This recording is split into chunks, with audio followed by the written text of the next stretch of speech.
The last time I was invited to a Rourke family event, I was asked to bring folding chairs and stay out of the pictures. That was 12 years ago. So when the cream-colored envelope arrived, thick as wedding cardstock and embossed with our family crest, I thought it was a mistake. I turned it over 3 times before opening it. The gold ink lettering read, "You are cordially invited to the annual Rourke Foundation Gala." My name was printed correctly, but there was no personal note. No hope you're well. Just the venue, time, dress code, and RSVP number. I sat at my kitchen table for a long time, fingers brushing the edge of the envelope, half expecting it to vanish like a mirage. My mother hadn't spoken to me in years, not since I left law school to care for Grandpa before he passed. "That's not a real reason to quit," she had said. "You gave up your seat for sentiment." No one else had bothered to come visit him in hospice, just me. I built my life after that. Quietly, steadily, a small nonprofit, a few grants, then more. I never told them how far it had come. I didn't need to, but apparently they needed me now. Or maybe they just needed bodies to fill the room. Still, I said yes. I booked the flight. I bought the dress. I even called the number to confirm I'd be attending, under the name they'd forgotten how to pronounce. The morning of the gala, I received one text from my mother. "Just remember, this night isn't about you. Don't embarrass me." I stared at it for a moment. Then I tucked the phone into my purse and smiled to myself. She had no idea. The venue was a converted opera house in Charleston, all marble staircases and velvet ropes. The kind of place my mother used to say was too tasteful to be trendy. I arrived early, on purpose. I wanted to see it before the rest of them. Filtered in, all sparkle and noise. The woman at the entrance held out a tablet without looking up. Name? Eleanor Rourke. She tapped, frowned, then her expression changed. "Oh, you're that Eleanor." She stood a little straighter and unclipped the rope. A few heads turned when I walked in. Not many. Just enough to remind me I wasn't expected to show up, or at least not looking like I belonged. I didn't wear red. I didn't wear sequins. I wore a black satin dress with sleeves, and my grandfather's watch under the cuff. The foyer was grander than I remembered. Gilded light fixtures flickered like soft candlelight above a bar already humming with champagne flutes. On one of the projection screens near the ceiling, a slideshow played, glossy photos of past galas, awards, renovations, ribbon cuttings. My mother's face appeared more than once, smiling beside donors I recognized from old country club newsletters. Stood near the edge of the room watching. Then came the voice I hadn't heard since before the silence. "Ellie?" It was my brother Carter. Same tailored smugness, same inherited jawline.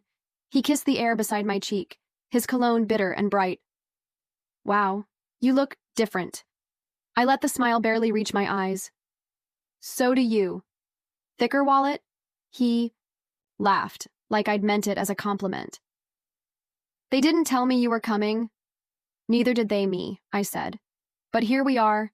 And then behind him, my mother appeared. She wore navy. Always navy. Classic, sharp. Her earrings were pearls I once saw her remove in the middle of a screaming match, because she said, "Even fury should be elegant." She looked at me like I was the stain she hoped wouldn't show under gala lights. "Eleanor," she said tightly. "You made it." I did. She glanced at my dress, then at the watch on my wrist. Her voice dropped. "Just, please, don't embarrass me tonight." I nodded slowly. I wouldn't dream of it. She didn't introduce me. Not to the donors. Not to the art trustees. Not even to the committee members who were passing out embossed programs and mouthing congratulations like it was a coronation. Instead, she placed one gloved hand gently on my back and steered me. Not toward the inner circle near the champagne tower, but toward a side table near the projection screen, behind a floral arrangement, half shielded by a column. "I'll have Carter bring you something," she said. I didn't bother replying. I simply took my seat at the table she pretended not to look at again. The place card in front of me read, E. Rourke. Same font, same weight as the others, but mine was the only one with no title. No vice chair, no founder, no doctor, nothing to suggest I belonged. I folded the card in half. Across the room, I watched Carter laughing with donors, shaking hands with the museum director like they were old friends. He never once mentioned how the foundation he advised had nearly folded 2 years ago, or who kept it alive.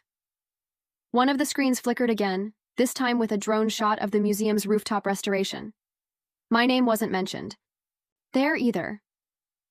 A waiter appeared at my table. Young, nervous. He leaned in slightly and whispered, "Ms. Rourke, are you the one from the Arts Initiative?" I looked up, startled. He nodded toward a group of teens across the gallery, high schoolers by the look of them. One girl in particular was staring at me with wide eyes. She held a sketchbook to her chest like it was armor. "I'm one of the interns you funded," the waiter said quietly. "I just wanted to say thank you." I blinked, not from shock, but from the sting of being seen finally without a spotlight. "Of course," I said. "You're why I'm here." As he walked away, I glanced at my mother, now mid-speech with a senator's wife. She hadn't seen any of it, but someone had, and that was enough, for now. They started the tribute reel just before dinner. The lights dimmed, voices hushed. My mother clinked her spoon against a wine glass and leaned in to whisper something to Carter, who nodded like he already knew his line. Then came the music. Sweeping piano, warm strings, and the first images flashed across the curved screen. Above the stage. Black and white photos from the museum's early days. Newspaper headlines about renovation grants, volunteer work, childhood programs, exhibits that revived a fading downtown. And then her face. Genevieve Rourke, seated beside a city councilman, then standing at a podium, then accepting an award she never mentioned at home. The narrator's voice floated overhead. Through the vision and tireless dedication of Genevieve Rourke, the museum's legacy was not only preserved, but elevated into a cultural beacon for generations to come. I sat very still. She wasn't the only one who had given, but she was the only one being remembered for it. The images rolled on, and I recognized them all. The gallery space I funded, the mentorship program I created, even the logo in the corner of the internship slide, once my quiet signature, had been replaced with Rourke Family Endowment. They hadn't erased me. They had rewritten me into background. Someone gasped when my name appeared briefly in small print on a plaque behind a statue. It lasted half a second. Then the next image filled the screen. My mother, cutting a ribbon in heels. "She's incredible," someone behind me whispered. "A real patron of the arts." I didn't turn around. I just reached for my water and let the silence bloom in my chest, because now I understood. This wasn't just a gala. It was a performance, and they had cast me. In the wrong role, the quiet benefactor, faceless and forgotten, but that wouldn't be the ending, not this time. I stepped away during dessert. No one noticed. They were too busy toasting Genevieve with champagne and sugar-coated praise. The museum director had just announced a surprise encore video, a few words from our proudest donors, and I knew that whatever followed, it wouldn't include mine. The hallway outside the ballroom was cooler, dimly lit. The air smelled faintly of wax polish and lemon peel. I followed the curve of the staircase until I found the door marked "Staff Only," then waited. He arrived less than a minute later, David Tang, museum director, polite, underpaid, and painfully aware of who held the purse strings. He looked nervous.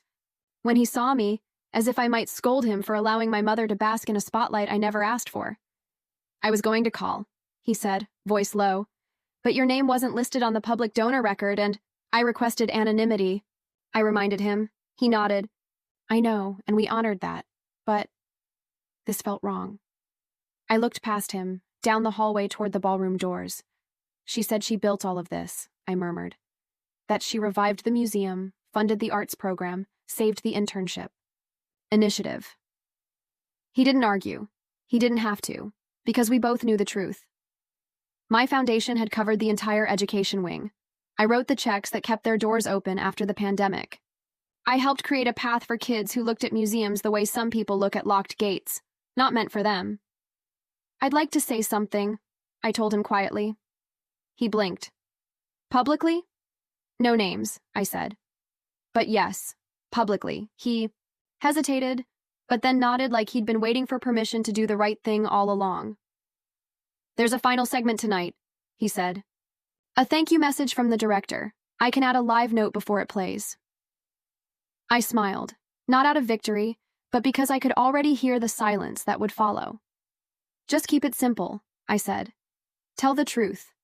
Let it land where it lands. I returned to my table just as the lights dimmed again.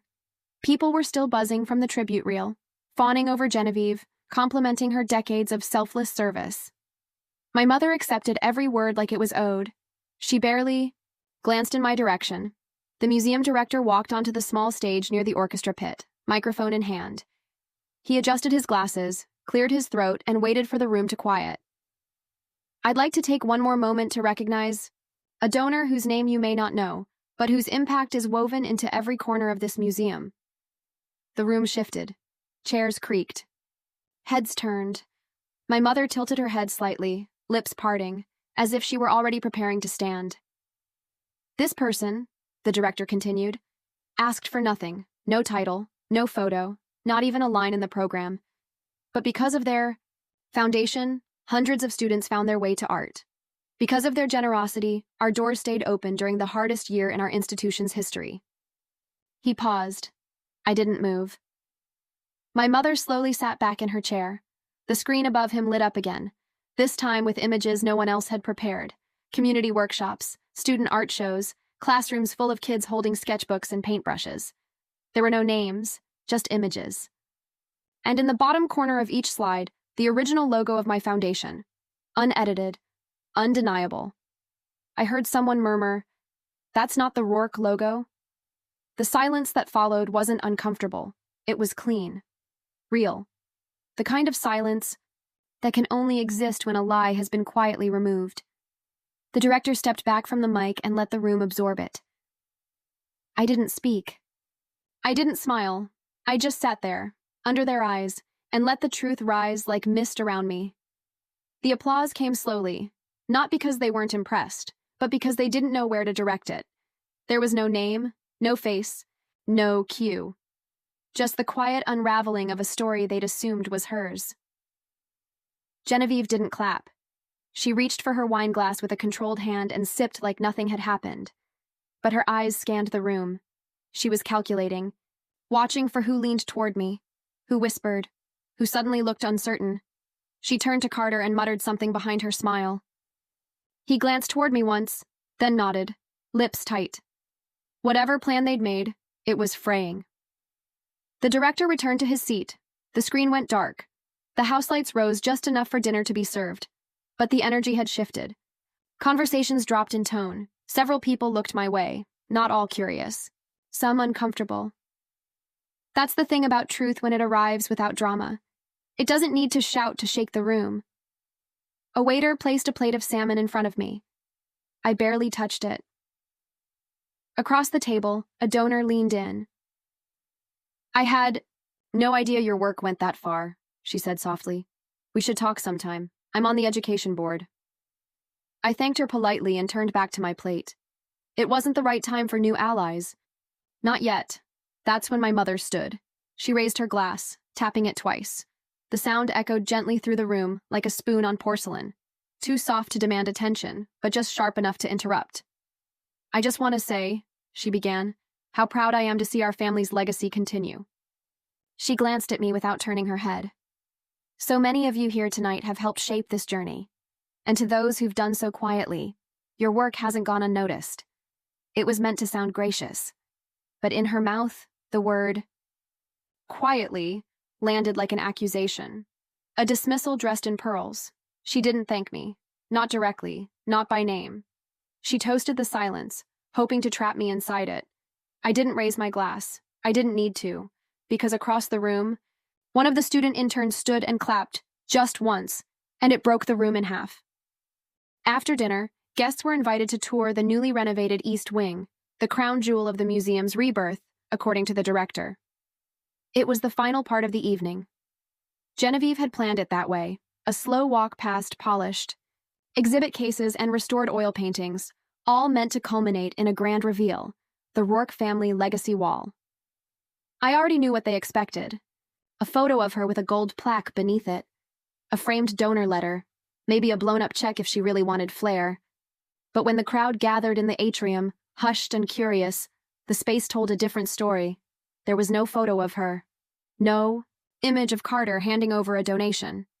Instead, mounted above the central display case was a minimalist black and white portrait, a quiet image of a woman walking between rows of easels, her face turned away from the camera, her hand resting gently on the back of a child's chair, and beneath that photo, a single line etched into brushed metal.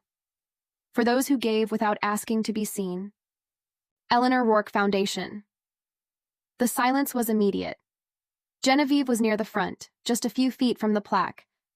I saw the shift in her posture, a small, involuntary step back, not retreating, just adjusting to a reality she hadn't arranged. Carter opened his mouth like he might say something, but no sound followed. He looked up at the portrait, then down at the plaque, then over at me. I didn't move. I didn't blink. I just let the stillness wrap around us like velvet. A woman beside me whispered, "Is that her?"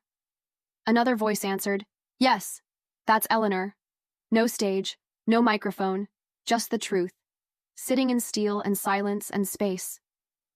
My mother turned toward me then, slow and deliberate. Her eyes held something new, not apology, not regret, just recognition, the kind that arrives too late to be useful. I nodded once, not for her, for me.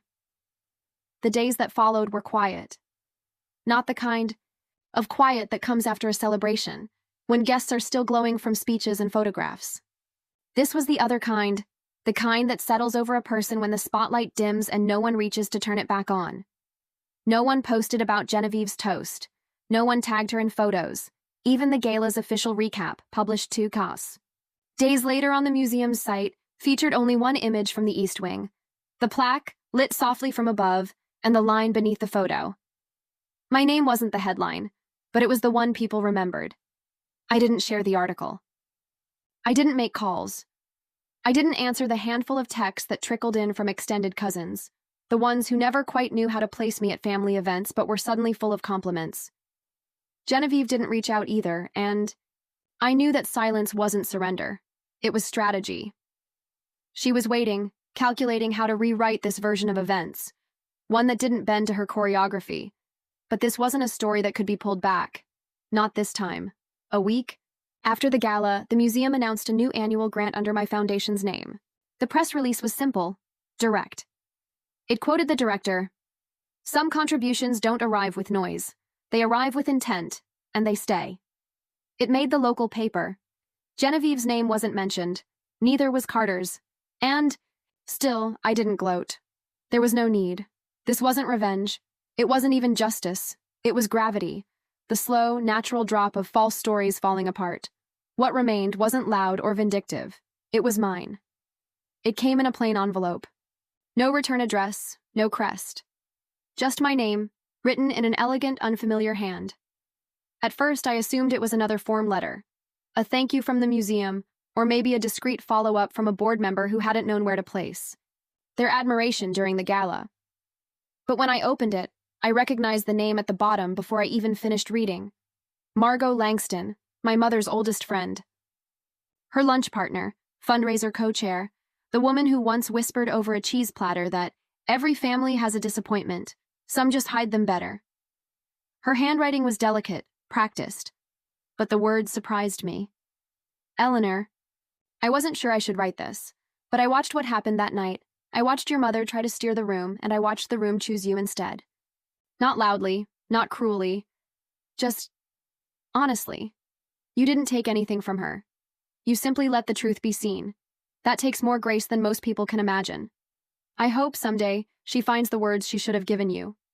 Until then, let me offer 3 I know she never said, but that you earned without question. Well done, Eleanor. I read the note twice. Not because I needed it, but because something in me had never expected it. Not from Margot. Not from anyone inside that circle. I folded it carefully and placed it in the drawer beside my grandfather's watch. The same drawer where I kept the first check I ever wrote under the foundation's name. The drawer of things that mattered but didn't need to be displayed.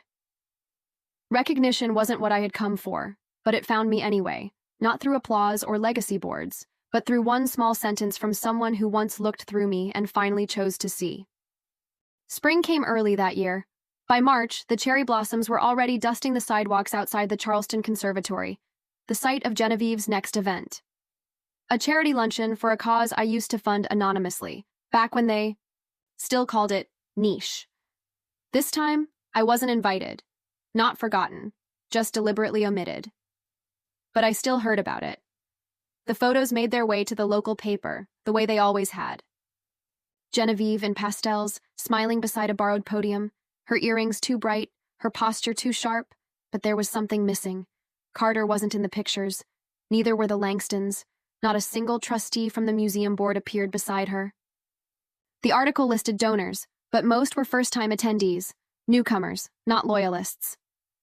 The captions tried to hold the illusion. An afternoon of grace and giving, they said.